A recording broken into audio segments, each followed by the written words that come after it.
بسم الله الرحمن الرحيم تبارك الذي بيده الملك وهو على كل شيء قدير الذي خلق الموت والحياة ليبلوكم أيكم أحسن عملا وهو العزيز الغفور الذي خلق 7 سماوات طباقا ما ترى في خلق الرحمن من تفاوت فارجع البصر هل ترى من فطور ثم ارجع البصر كرتين ينقلب إليك البصر خاسئا وهو حسير ولقد زينا السماء الدنيا بمصابيح وجعلناها رجوما للشياطين وأعتدنا لهم عذاب السعير وللذين كفروا بربهم عذاب جهنم وبئس المصير إذا ألقوا فيها سمعوا لها شهيقا وهي تفور تكاد تميز من الغيظ كلما ألقي فيها فوج سألهم خزنتها ألم يأتكم نذير قالوا بلى قد جاءنا نذير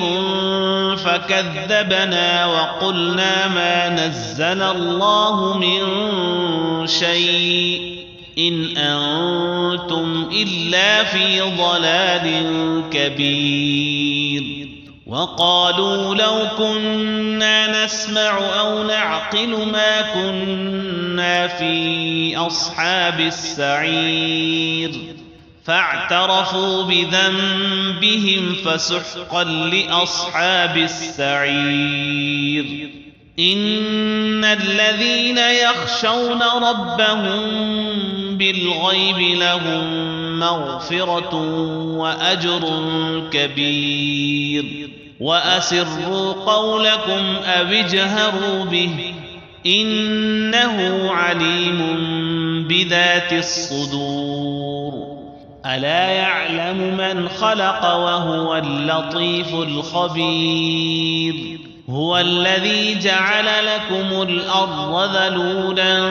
فامشوا في مناكبها وكلوا من رزقه وإليه النشور أأمنتم من في السماء أن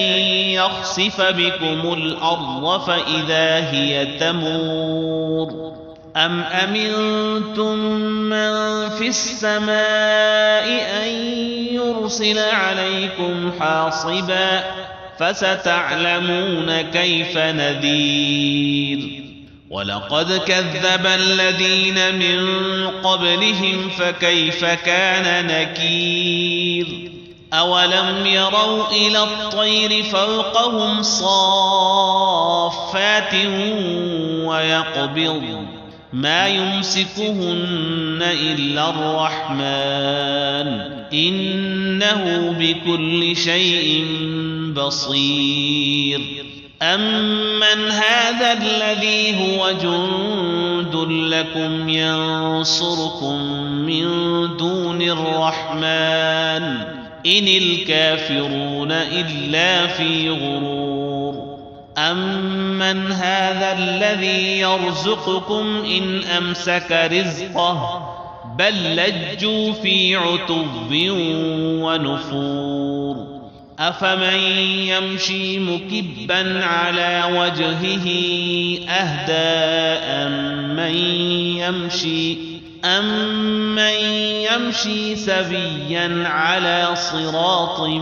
مستقيم قل هو الذي أنشأكم وجعل لكم السمع والأبصار والأفئدة قليلا ما تشكرون قل هو الذي ذرأكم في الأرض وإليه تحشرون ويقولون متى هذا الوعد إن كنتم صادقين قل إنما العلم عند الله وإنما أنا نذير مبين فلما رأوه زلفة سيئت وجوه الذين كفروا وقيل هذا الذي كنتم به تدعون قل أرأيتم إن أهلكني الله ومن معي أو رحمنا فمن يجير الكافرين من عذاب أليم قل هو الرحمن آمنا به وعليه توكلنا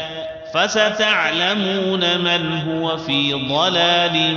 مبين قل أرأيتم إن أصبح ماؤكم غورا فمن يأتيكم بماء